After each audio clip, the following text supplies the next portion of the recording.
Suárez es un hombre excepcional para momentos excepcionales, pero no para la normalidad. Comentarios de este tipo nunca han hecho mella en Adolfo Suárez. El hombre que condujo la transición democrática jamás ha dado por terminada su carrera política, a pesar de que en ella grandes éxitos y grandes fracasos se dan la mano.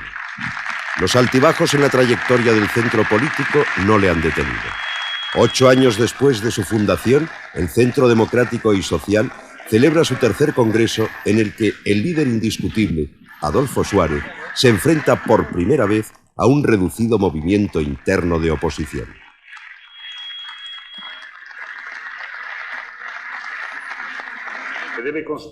El CDS nació el 31 de julio de 1982. Con la irrupción de esa nueva opción centrista, Adolfo Suárez rompía el silencio mantenido desde que en enero de 1981 dimitiera de sus cargos como jefe del gobierno y del partido en el poder, la UCD. Sigo creyendo, queridos amigos y compañeros, que la democracia amenazada por los mismos intereses que a ella se opusieron y que ahora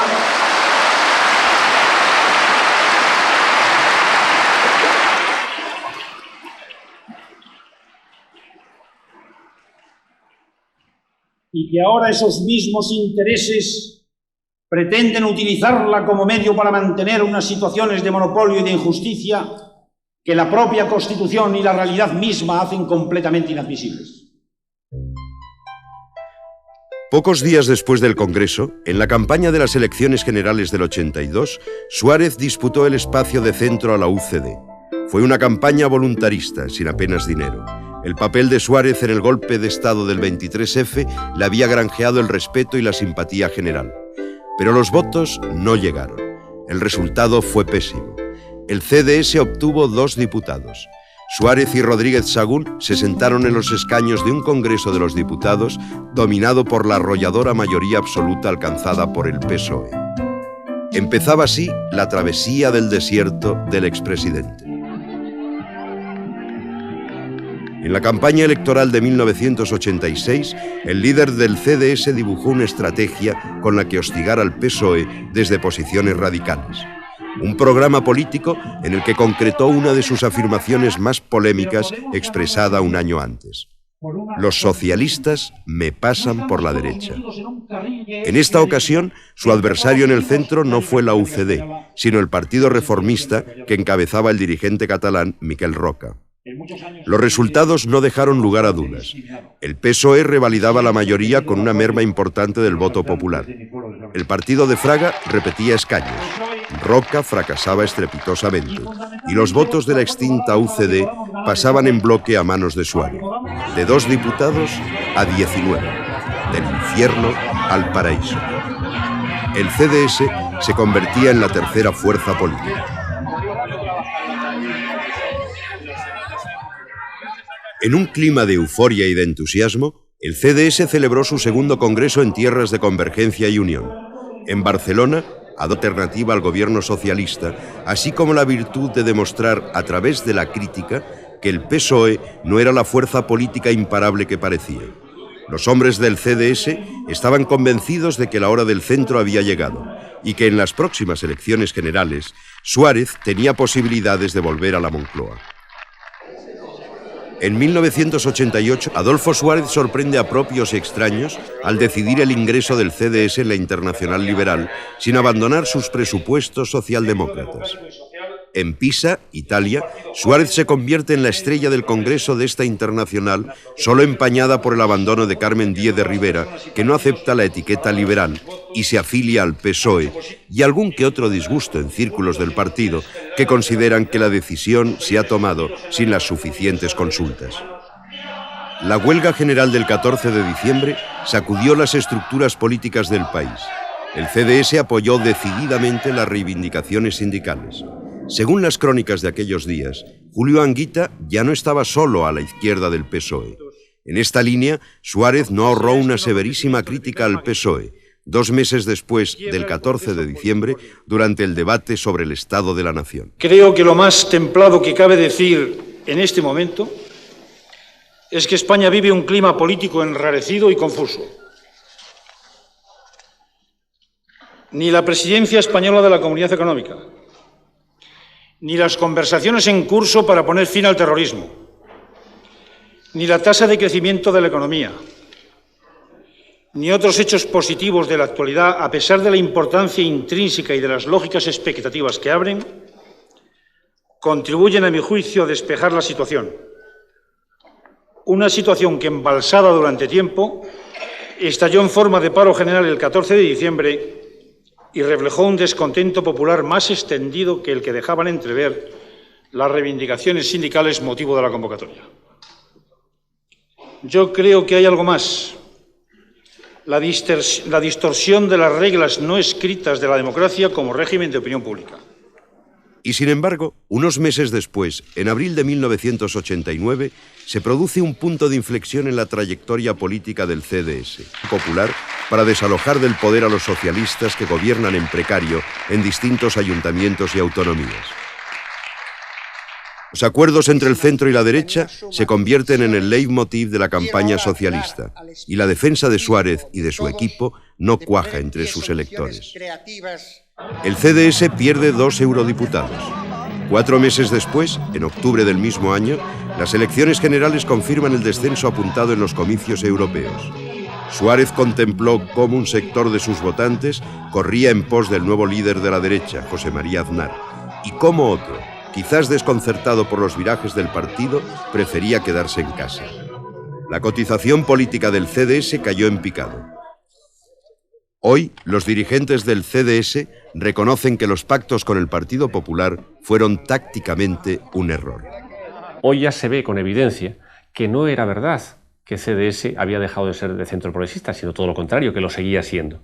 Pero es también evidente que en aquellos momentos previos a las elecciones europeas del año 89, muchos electores se sintieron desconcertados, pudieron pensar que habría algo de verdad, que a lo mejor el CDS había dejado de ser progresista y por tanto en la misma medida nos retiraron su apoyo.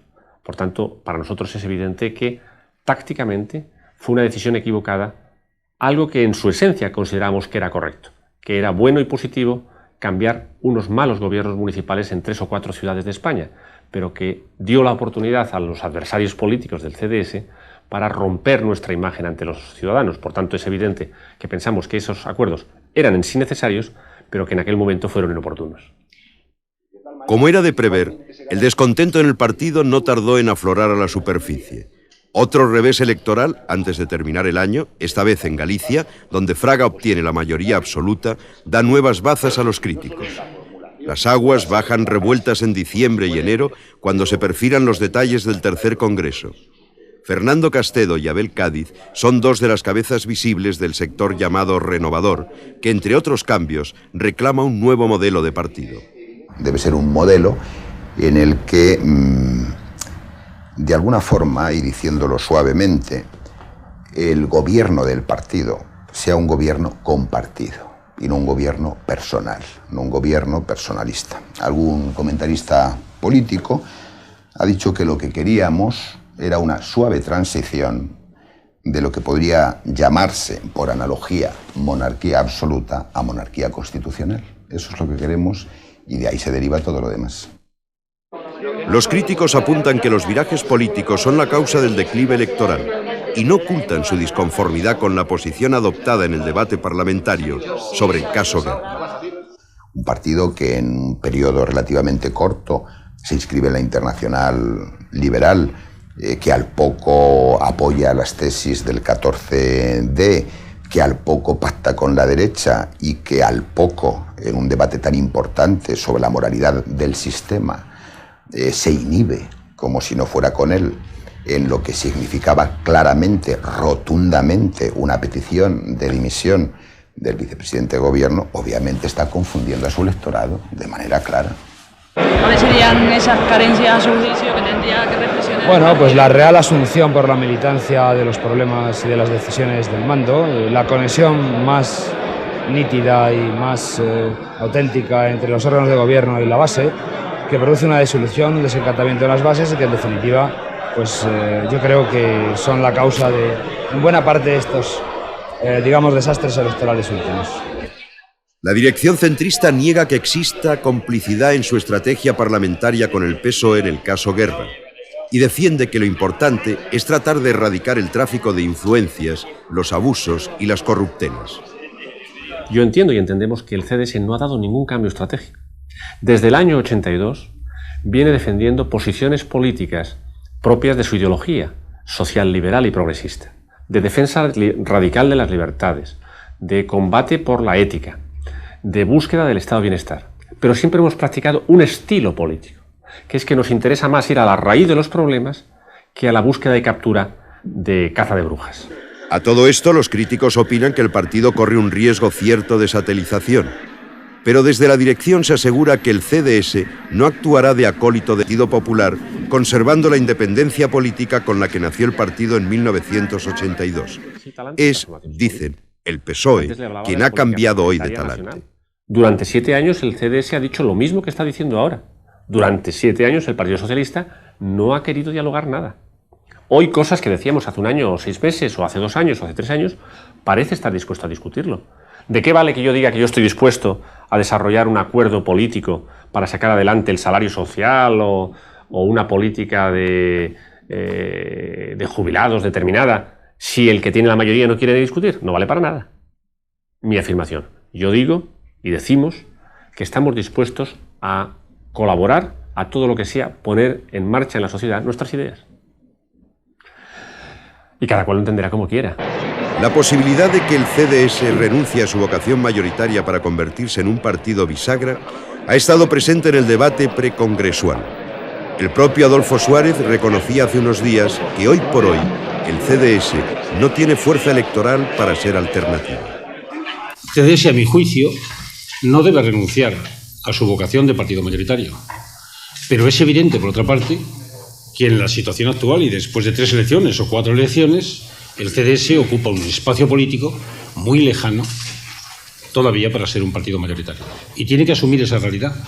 En la medida que asuma esa realidad, su componente de actuación fundamental será una mayor ideologización del partido y de sus militantes, una estrategia de mayor participación de todos los militantes en la labor del partido, un aspecto fundamental del trabajo parlamentario, cuidar mucho el trabajo parlamentario, Congreso, Senado, Parlamentos regionales, grupos municipales en los ayuntamientos, prepararnos muy a fondo cara a las elecciones de 1991 de las municipales y autonómicas, que son claves para nosotros y tenemos que ir con equipos bien preparados en términos generales, y luego estar abiertos naturalmente a cualquier situación en la cual se pueda producir una desgobernación o necesidad de una gobernabilidad.